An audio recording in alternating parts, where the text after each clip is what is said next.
Welcome to Let's Make Millions. Our guest today is a seasoned direct response marketer who's been behind some of the biggest brands you've probably heard of. Meaningful Beauty, Proactive Solution, Zumba, and Windsor Pilates, many, many more. His work has produced billions of dollars of sales revenue nationally, internationally, and he's helped connect these brands with people that have helped people all over the world. So welcome, Elliot Siegel. If you are a marketer, if you're a direct-to-consumer marketer most particularly, or if you're an entrepreneur that wants to be the next million-dollar brand, stay tuned. Elliot, welcome. Hey, it's great to be here with both of you guys. I've been a big fan of Canella for years. You guys are really the father of direct response media and pretty much built what was the original infomercial. So It's great to be here with some icons and legends of the direct response business. Thanks, Elliot. Same back to you. We've been friends for a while. You've done some great work.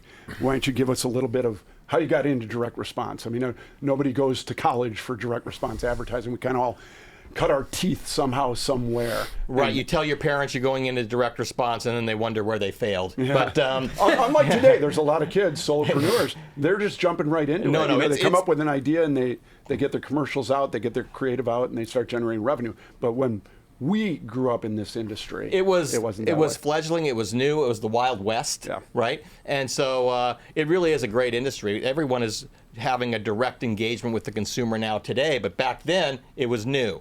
And I was working with an entrepreneurial company, and they had seen a successful show called Blue Blocker. Okay. And Are those the sunglasses, right? The sunglasses. Yeah, I remember those things. And I was working for this guy, and he said, "Elliot, we got to do something with infomercials." I said, "What are infomercials?" All I was familiar with was Tony Robbins, and I eventually worked at Guthrie Ranker and worked on Tony Robbins. But at the time, I knew Tony Robbins, and so we said, we'll do our own sunglass infomercial. Yeah. And we kind of did something that was a cross between a high-end Oakley and with an optical frame, and it was a pretty cool sunglass we called LA Rays. Mm-hmm. And at the time, I had to write, produce, hire an editor, and create this infomercial. And this was for Guthrie? This was not for Guthrie. Oh, okay. For somebody and so else, we did that. Can you pause there for a second? How much did it cost you back then to create that content? Well, it's very interesting because Guthrie Ranker laughed when I told. That's how I got hired at Guthrie Ranker. We did this project. It was called LA Rays Sunglasses. And because we were two crazy entrepreneurial guys, well, we need celebrities. Tony Robbins has celebrities. So I went and I got like Mike Love. There was a running back for the Raiders named Nick Bell. And because we were just two guys asking, they did it for like hardly any money, or some did it for free, right? So we did this show. And since we kind of self-produced and we're involved in every little nuance of the creative, I think we spent maybe $80,000. Yeah. And then that's 40 years ago, 30 years ago? That was maybe? 1991. Okay. So that's a lot of money. Yeah, but at the time we thought we were spending a lot, right? And I remember I took it to Williams TV. And Williams TV was a big agency. They were a big agency, and if you guys know who Michelle Cardinal is, You sure do. I think I was her first client, or one of her first clients at Williams. At Williams, okay. And so we did that. It worked, and then Sunglass Hut bought LA Rays. No kidding. Because that was this company I worked for. They would start companies. They'd build them to 30 million in sales and sell companies. Yeah. It's not unlike what we're doing now. Yeah, exactly. Right. I mean, you mentioned Guthrie Ranker, a multi-billion-dollar company. Oh, yeah. Kind of the gold standard in direct-to-consumer when you really think about the brands and the television. Sure. And Bill Guthrie and Greg Ranker started as a fulfillment company. They started as, right. And they launched Tony Robbins. That's, their first. It was interesting. Kind of big Tony Robbins entree. was not their first. Oh, it wasn't. So what they did is they were able to, they were very much into self-help. Yep. Right, they were avid self-help readers, right? Yep. And so, Jim Gray, right? Was that their first? They did one? No, Think and Grow Rich. Yep. Yeah. So Napoleon Hill. Napoleon Hill, and when I got hired there, and I got hired there based on the success of this infomercial I self-produced. Yeah. That's why I got hired. Gotcha. So when I was the first thing you did when you were hired is, Elliot, you got to read Think and Grow Rich. Yeah. So that was, the employee handbook. It's still a tome today. I mean, people are right. still pushing Think and Grow Rich. There's a lot of good principles in there. It was great. And so they did Think and Grow Rich, and, they had to find testimonials, right? And so they found this sort of gangly, very charismatic, passionate testimonial, this guy named Tony Robbins. Oh, no kidding. So Tony Robbins was a testimonial in Think and Grow Rich. The Think and Grow Rich commercial did okay. If you hear, Greg or Bill, it wasn't like a home run, but it was okay. Yeah. But they were so enamored with Tony, his charisma and his passion, his ability to pitch, that's when they said, we got to take this guy and take him into this direct response world. Yeah. And that was how Personal Power was born. VSLs on YouTube, those all came from an infomercial. Well, it's funny. The VSL, that is an infomercial. Correct. Right. Because, there was a time, I had an issue one time, and was having a little bit of a health challenge. And then all of a sudden, now the algorithm knows he's Googling this, right? And so now I'm getting these video sales log. Yeah. And then I watch it, and the it's VSL like... is a video sales log, and it is like pre-roll. So when you watch Right. YouTube, it's that short clip, you skip. If you hang on after 6 seconds, you pay for it as a marketer. But many people hang into it, and then they get into this non-negotiable sales funnel where you got to watch the whole thing. Well, you got to watch the whole thing. And at first I'm thinking, oh man, I'm going to spend 30 minutes watching this? Yeah. But then I thought, no, as a marketer, I want to watch this. Yeah. And plus I was interested in this topic, right? And as I was watching it, I'm thinking, this is, if you were going to have a direct response 101 checklist, those video sales logs, that's what it is. Yep. No, exactly. Hook, watch, build high perceived value, Right. Give them a number, a price point or no price point to impulse that is lower than what their expectation Exactly. is. Then throw more things at them and then get the sale And then retarget them and remarket to the people, et cetera, et cetera. And I'll say that there's a little hack that I think people think that when you are going to create a long form infomercial, you need to spend all this money to make this, oh my God, the best creative ever. Yeah. What we have seen before is we can take a VSL, change it a little bit, and just flip that 4 or 5 times to make a half hour to test it, and it works. Yeah, because the content is still the content, Correct. right? I mean, do you have do you have social proof? Do you have testimonials? Do you have before and afters? All of the checklist things that you're talking about, right? Yep. And so all that stuff is being filmed, and now you're just going to be repurposing it, cutting it up a little bit. You could create a normal infomercial that you could air, on TV, or you Correct. could cut it up into spots. I mean, you have the content. We'll come back to that because we see hundreds of products, right, that come across the bow, and it's a no to 99 of them, Right. Maybe more, if could be a thing. Yes. But there are certain key elements of what creates success, not only from a production standpoint, but from the host. I'm going to bring it back to Tony Robbins, Yep. and from the product, and then all the below the line, all the things in running a business that you have to do more than ever now. Data, cost of goods, analytics now is margins, everything. analytics, Yeah. audience segmentation, all that kind of stuff. But let's go back to, so they hired you because they were impressed with your creative influence on the sunglass They saw product, the sunglass and thing. they had Tony Robbins. And they had Tony So what Robbins. happened next? I So- mean, we all know who he is today, Right. Because we've seen it. We were part of spending hundreds of millions of dollars to help promote him on Guthrie Renker's behalf. Guthrie being one of the behemoth in our industry, but I didn't know you were behind helping. And at the time, they did something. Ab roller was big. Yeah. Right. And they said We love ab products. Oh, we gosh. think of it as evergreen, right? It's almost a consumable because America has ceased to gain weight, right? And Are you Greg Rinker right now? That's his exact quote. There are ab rollers coming out Yep. again and again. It's Yep. the next ab product, the next Yep. diet product, and it's kind of interesting that we have these evergreen verticals that have never gone away in the entirety of our doing this business. Yeah. He can make you thin, rich, and beautiful. Yeah, Greed, book it. it's Vanity. Yeah. It's rinse and repeat. And so you have produced campaigns that have generated hundreds of millions of dollars in revenue. What makes a product or story media ready? What makes it? What are some of those elements that we look for, that you look for, that you think, oh, this could be a success? Because it can't just be the product. The product is king, but Tony Robbins was very influential. He was the product to a degree, but what are some of those things? One of the things help us? that it sounds like, of course, this is the case, but it's not that easy. And I would call that an evangelical developer story, right?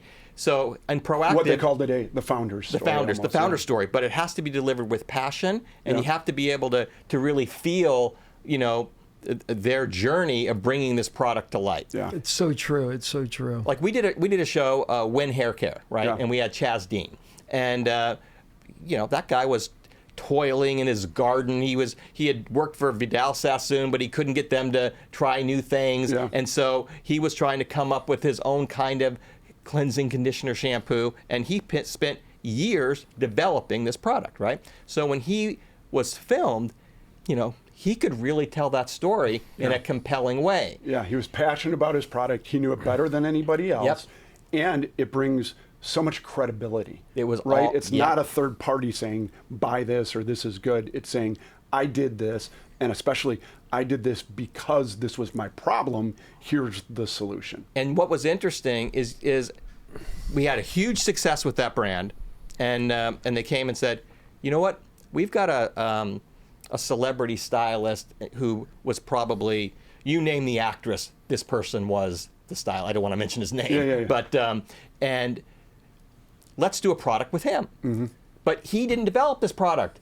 This was something that was going to come from a beauty developer. Hey, here's this shampoo conditioner. It's so much harder to sell that. Didn't work. Yeah. Yeah. And why didn't it work? Even though this guy had all the celebrities? Because there's no passion. There's no passion. Yep. Yeah. Right. Can you boil it down? Can you boil it down to 1, 2, 3, 4, whatever are those key elements? Yeah, so you want that you think are the ingredients Yep. to be the next $100, $100 million product, or in Guthy and many of our clients' cases, $1 billion exit. Well, what you want to have, first of all, is you want to have unique differentiation, right? Okay. So if you're not uniquely differentiated, then forget about it. Yeah, and we, right? we call it white space, right? So where it can be an existing market, but you have to have something that's unique, and it has to be really unique. It can't be just a little It can't change. just be tweaked. It has to be what we would say is revolutionary. a paradigm shift, Yeah. right? Yeah. So if you want to look for that, you want to make sure how is it demonstrable, Yep. especially now with short attention spans, TikTok. You're going to have to create that interest in seconds, right? Yeah. So is it demonstrable? Do you have a great before and after? You have to have that hook. You have to have that You hook. need to have that hook And that brings the consumer in. Correct. And that demonstration, we talk about this all the time, because we are in a video-centric Right. marketing channel. Yep. You have to be able to show people, because pictures can tell 1,000 words. Right. We see it time and time again. And there's oftentimes one or two things, either a piece of ad copy or a testimonial or a demonstration that you look back on and go, that's why people are watching. The woman that comes out in Scalp Med that cries, she's an actual user of the hair growth product. and I know her well, She cries, yes. that is gold. Gold. Right? The automotive, I forget what it was. What was the guy that did positive response television? He passed. Mike Levy. Mike Levy. Yeah.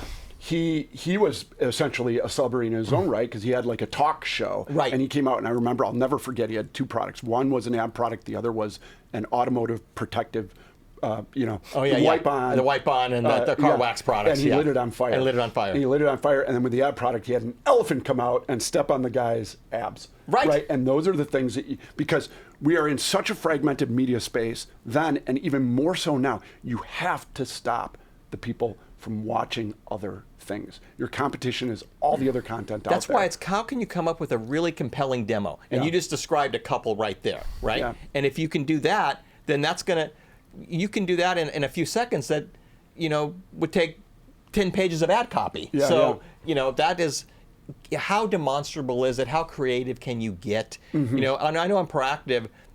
We had this in the first show.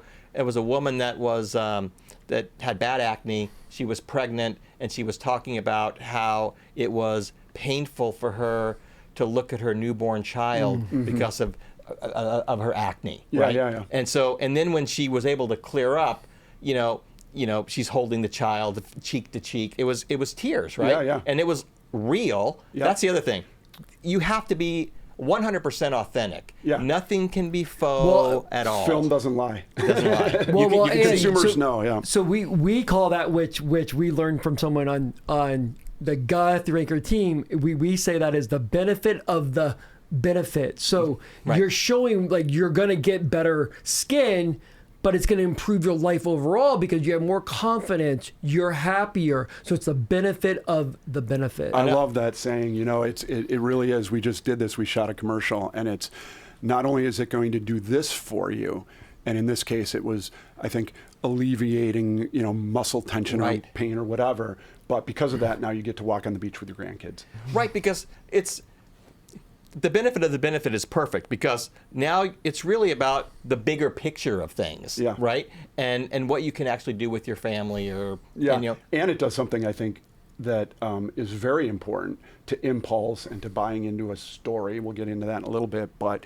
it's the emotion, right? Because the practical piece of it doing this is only that.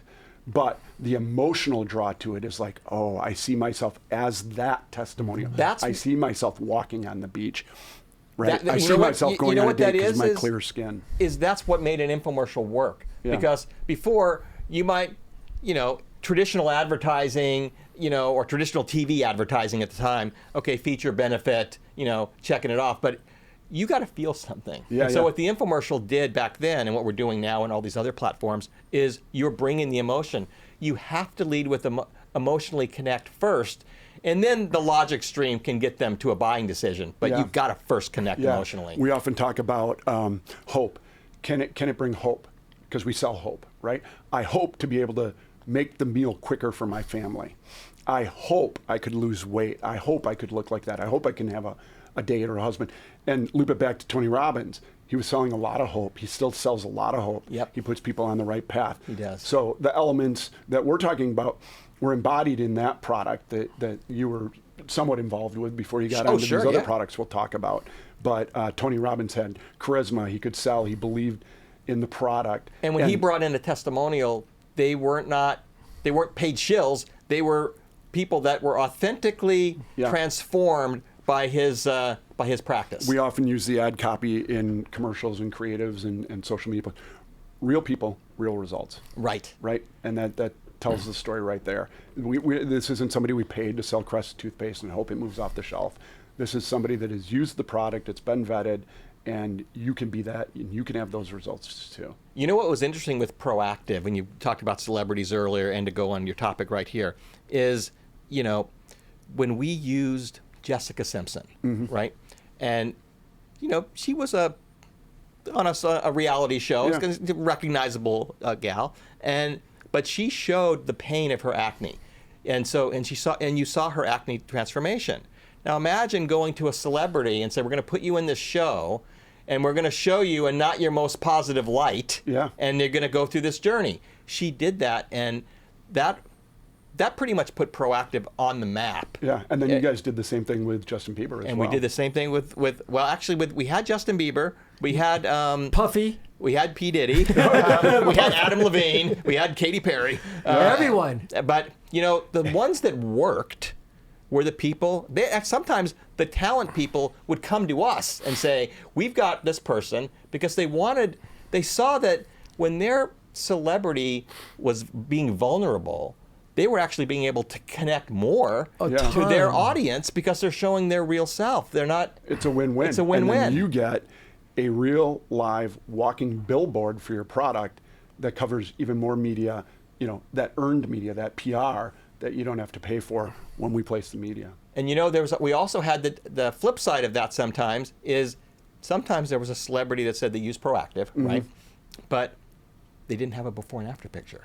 Yeah. And so then when we put that person in, Yeah. there was a very famous pop singer, and didn't work. Yeah. And it's like, well, why didn't it work? Yeah.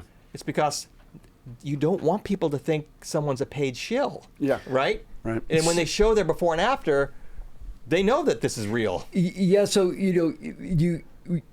when I circle back to the founder story, that's why these things are so strong these days, because people don't want to think that someone's paying a celebrity just Correct. to hawk it. If it's the founder, the owner talking about what they built, it does come off well because it's what they do and they truly believe in it, and it comes off. And that Yeah. passion's going to come through, right? Yeah. That's why a lot of times because at one time I was chairman of our trade association, Electronic Retailing Association. They would ask me, well, do we have to use celebrities every time? It's like, only if it's authentic, only if it fits, right? Otherwise, why do it? Yeah, we say it's just light the money on fire, right? Most of the time, right. Because it's not. And you're seeing that now, and that evolution you're seeing in the new media channels as well. It goes into influencing, and I have a big audience, I have a lot of eyeballs, and I want this for it. And everybody thinks, I'm going to pay this person to post. And we've been down this road. We've lost money doing this ourselves, saying, hey, let's pay this person to do a post and hit the eyeballs. And we're like, what happened? There's nothing if here. It doesn't ring true, right? Like, we all have great phony bells, right? We can spot something that feels like it's faux and fake. Yeah, real people, real results. Real people, real results. Exactly. And I think about it. That's why podcasts are so big now, because it's authentic conversations like this, and we're just talking. We're just having a conversation about your career, what Rob and I know, what we've done through the years, right? And we're just shooting from the hip here. Like we're not reading off no a script here. Yeah. And I think that's why these things are so very powerful, because you don't know what's coming next. And that's why you're finding more and more personalities wanting to do the podcast, because now it's them in a real setting with a real conversation. Yeah. And there's an evolution occurring right now where paying somebody with 100 million followers or whatever, and you give them $1 million for a post, it's not going to work. It's not going to work. People go through that, right? They experience it. That money dries up because you need ROI. No matter what, you need ROI. Unless you're a brand advertiser, you're Coca-Cola and you want Kim Kardashian to say, I love Coke. Everybody gets that. But we're moving to a space now where a lot of celebrities recognize the power they have with their followers. They trust them for their point of view, and they're getting engaged with products. They're launching their own brands, whether it's in the alcohol market, whether it's in the ready-to-wear market, whatever it may be. Celebrities are understanding the value that they bring to the table, and we're seeing a lot more of that now in social media. No, it makes sense. I know in the early days, I did a project. Was Malibu Pilates, right? And one of the things, every week we'd have celebrity meetings, like who would be right for products and who would you do Malibu Pilates with? Yes, there's a friend you might know him. His name is David Kreef. Who's David? Yeah. Now we have this crowdsourced third-party comfort, right? We go to Amazon. Does it have 4.5-star ratings and reviews? We call it the rating and review moat. Like if you don't protect that and you don't have that you're done. If you have 2 stars and 100 reviews, you're not going to make it. You got to build that over time, and that's that neutral third party, that rating and review moat to create. But a celebrity it's plug and play if it's real. Right. Yeah. And you know what it is with those reviews, which is another big thing of our checklist, is social proof. Okay. Right? And you got to make sure you have social proof, and it can be from reviews, it can be from having, if it's a beauty product and you have derms talking about it, third-party experts verifying its, credibility. Yep. That goes a long way. And at the core, the product has to work. Oh, well, right. The product first and foremost, the product has to work. Right. Because you can create campaigns that get the response, but especially today, if you can't hold on to that consumer and remarket them or put them into a continuity funnel to keep buying the product because they love it. If it's something like hair growth or weight loss or what have you, you're not going to have a business because the guys that are doing it right are doing that right. And they're competing with you for the media, so they can pay more for the media, so you're not going to be able to afford it. Well, back in the early days, in the Wild West days, when Frank Cannella started, right, you would have, the media was so cheap, right, that if any product was demonstrable and had a pitch and unique in the slightest of ways, it would work. Right? But then it became more and more and more expensive. So now those things are being weeded out because you can't, amortize and make that work. And you see it today, you see it in Instagram and a lot of the social media channels is CPMs, cost per mille, like what we have to pay to access that media. They rise as competition gets up there, then marketers have to think of creative ways and we're driving retail or we're going to sell this brand, so we're just, we're breaking even because there's an exit, whatever it may be. You see it and then it goes away and then it moves to another channel and you get in early and you're an early adopter and you're making a lot of money and then it goes away and it's interesting to watch the evolution of that. And we've seen this time and time again where a company will buy a marketing company, but then they think they can do it better, and they think that they can make it more brand. There is a science to what you do and what we do, and it's not easy, and not all of them work, but you do have to follow a certain process and have all those key elements into every show, because if not, it doesn't work. And when people try and flip it, it's like bye-bye. Yeah. Now you're giving me a little PTSD. You know what was interesting? When I first started at Get the Ranker, Greg pulls me aside and he goes, Elliot, I want you to go meet Dan Kennedy. Mm-hmm. Who's Dan Kennedy? Yeah. Who's Dan Kennedy? You better learn. It's like so I went into the Dan Kennedy 101, right? And who is Dan Kennedy?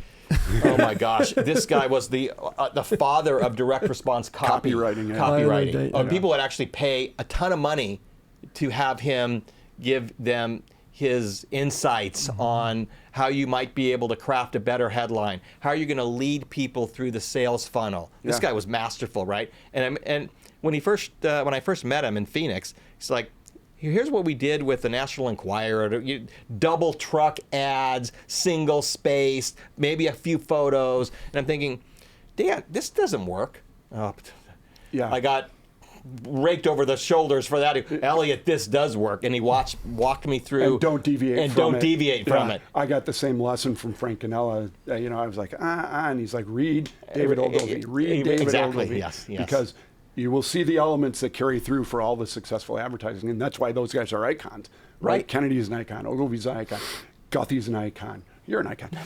People that have been successful, they're staying to a game plan. Don't try and overcomplicate it. Keep it simple, stupid, KISS, right? The KISS principle. And that pulls all the way back into the creative too, when you're launching products and we're sticking to this formula. And so you've done a lot of that over your career. You mentioned Japan.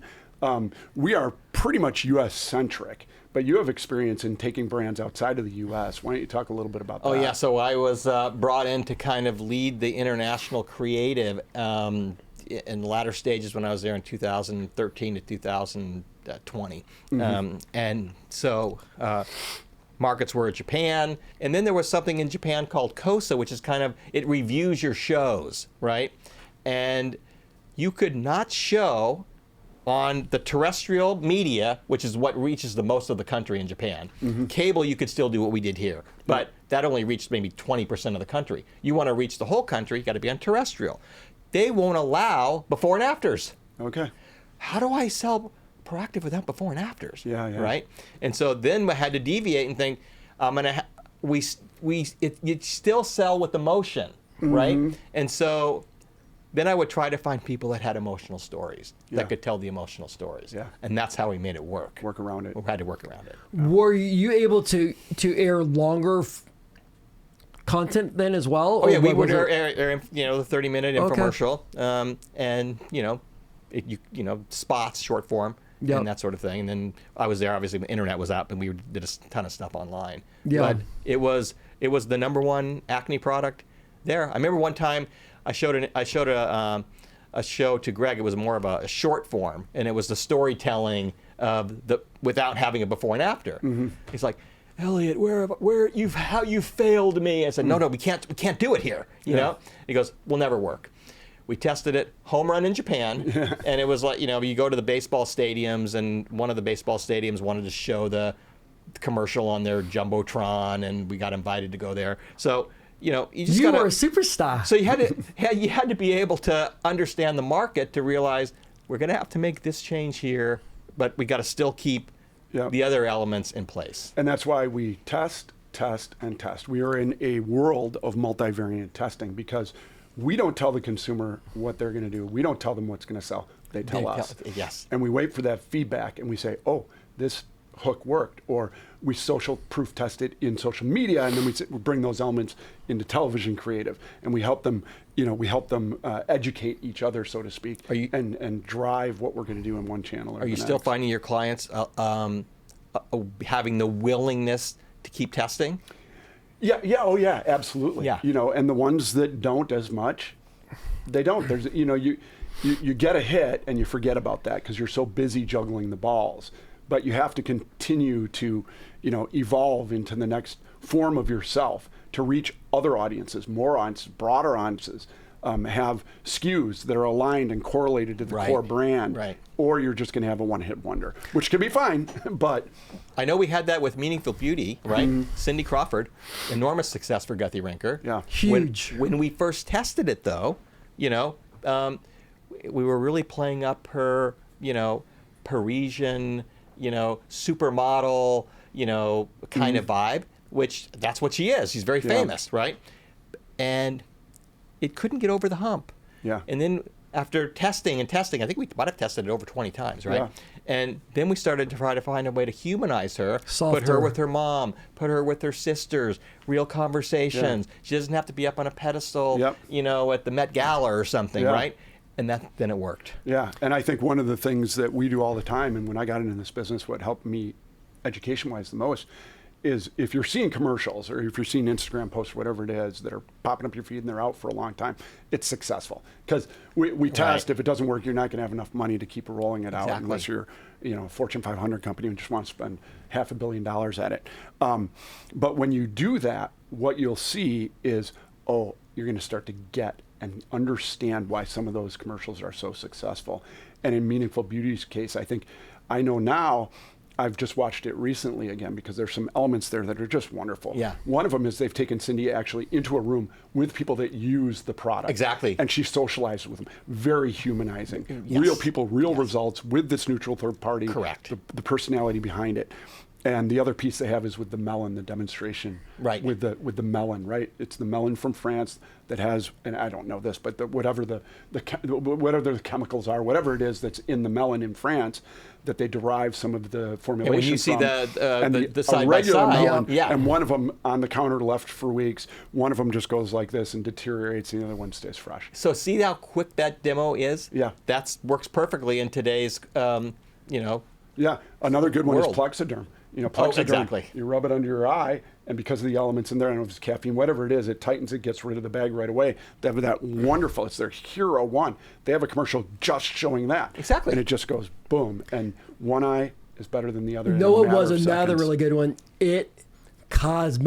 That was also a Cosmetics, Guthy- where a Guthy show. where she pulls Yes. she pulls it down on and you see it. It's so clear. Like Yeah. that was like that really pumped it up. Grabs your attention. Well, Yeah. Bill Guthy's wife, Victoria Jackson, she had her own Victoria Jackson Yeah. cosmetics, right? And I think she had the side-by-side, makeover kind of thing. You could see right away. Yeah. And same thing with tooth whitening. Yeah. Like those kinds of before and afters, they can't be faked. It's real, and it's compelling. Yeah, we run into many marketers that come in and they say, we need help and we want to do this and everything. And they push back oftentimes against those elements. I don't want to be that. That's yell and sell. I think, there was a period there where direct response was viewed as yell and sell and kind of were the stepchild that isn't liked or whatever Right, it may be. exactly. I think that has totally flipped on its Oh, head. for sure. Like now you can see it, right? Where now there's so many different platforms.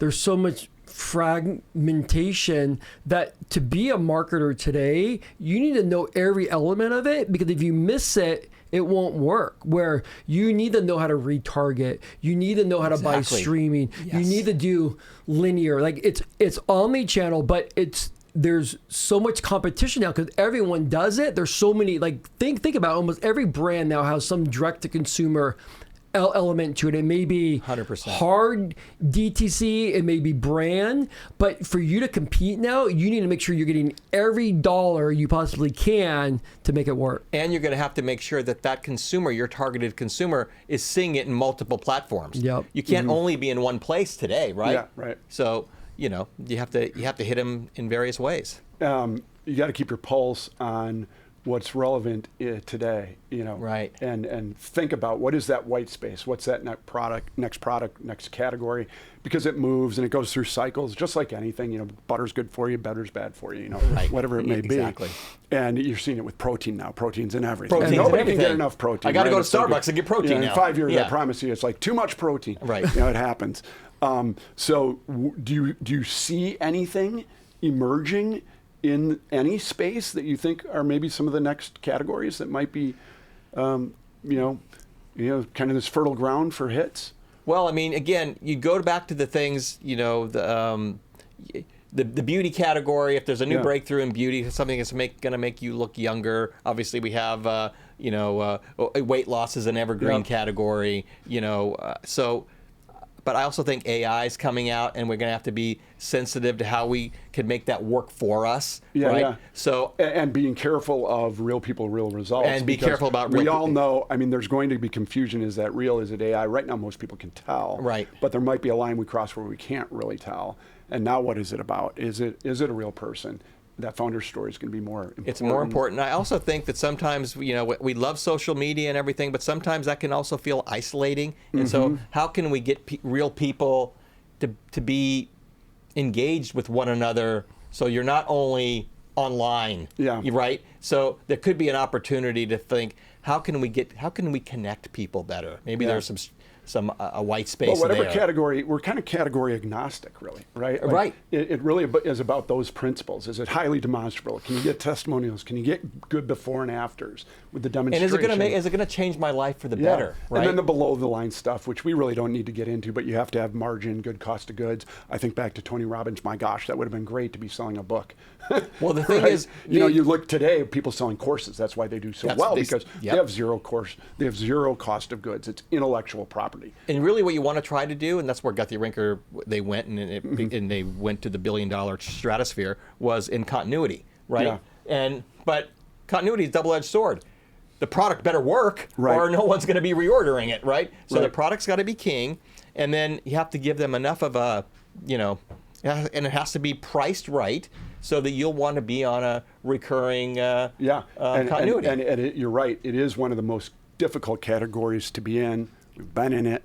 You have to create community. Yep. You have to, we call it LTV, the long-term value of the customer. Yes. And your AOV, your average order value. You have to get that AOV, that average order up, and you have to keep that continuity funnel at the highest percentage you can, because you're going to have, 100% of the people order the product, 5% of the credit cards don't work. Now you're down to 95%. Yep. Now of that 95%, at that 30-day turn, 25% of those have dropped off, and it continues to go down from there. And then you have the lifers. But the longer that tail can stay highest, the more money you can pay to drive the sale in the first place. And I think about proactive solution.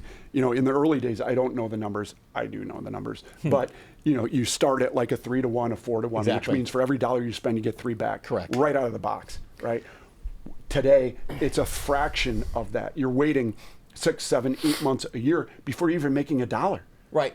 Yeah. Well, that was why the one company that bought Proactive got skittish. Yeah. Because they wanted all their money up front. Yeah. But the thing is, when continuity works, you actually have a higher lifetime value if you are patient to see this through. Yeah. But it it does take it takes a different while. types of person, It takes a different type of company. Correct. Because you do have to, you go along on these things, but if you have all the pieces there and you're tracking everything, it's golden, but you just got to make sure you're in it. Exactly. From a product sales standpoint, it's one of the best places to be in today, because you own the consumer.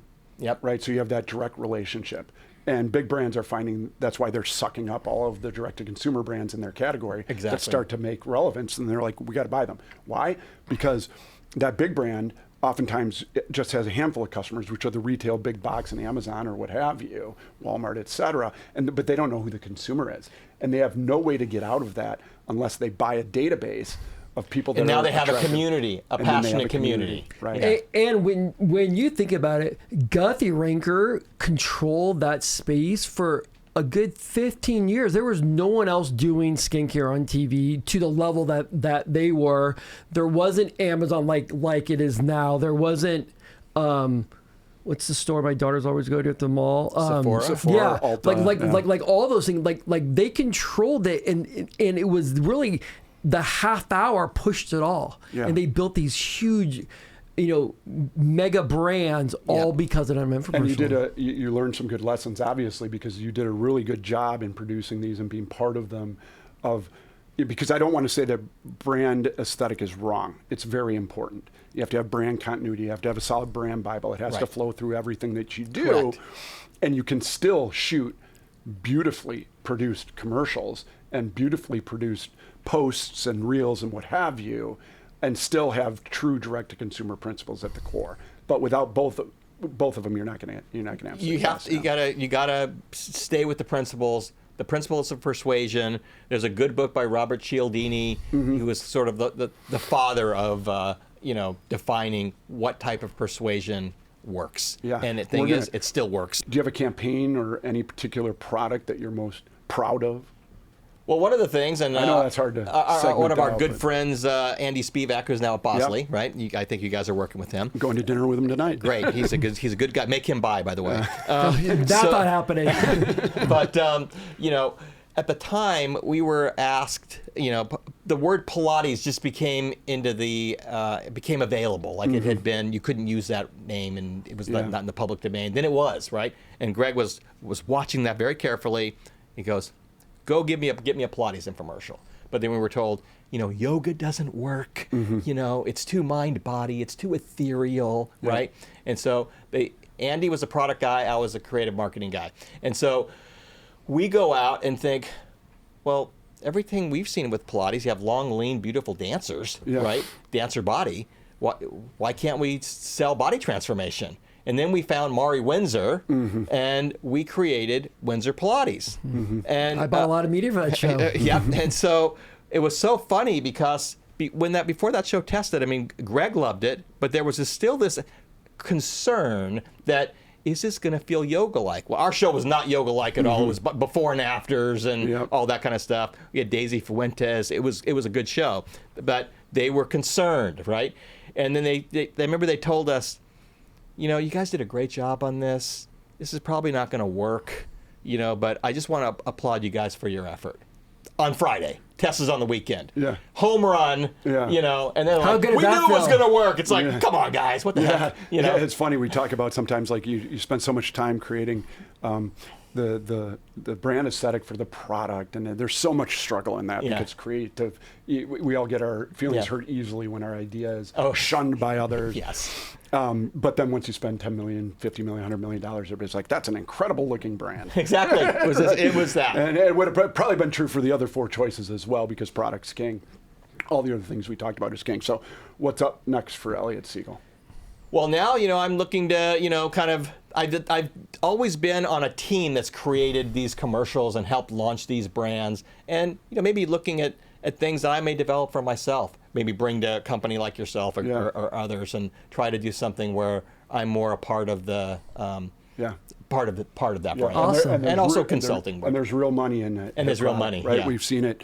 We've seen people go from selling stuff at a state fair to flying around in a jet, and it happens every year. So there's opportunity abounds. It abounds. And abounds. And the education that you learn by doing it, you can't pay for. You know how to make things work. So I think if you find the right product, I think you're going to do I well. can do it, and I've been consulting with people. I think having the perspective of the big picture, I think, is important for marketers today, and that's somewhere I can help out. Well, hopefully we can have you back on when you're behind another $1 billion product. I would like that. And we want to place all the media and work with you on the marketing of it. So please keep this us is in where mind. we make millions. Am I right? Let's make millions. Yeah. Let's go. Let's do it.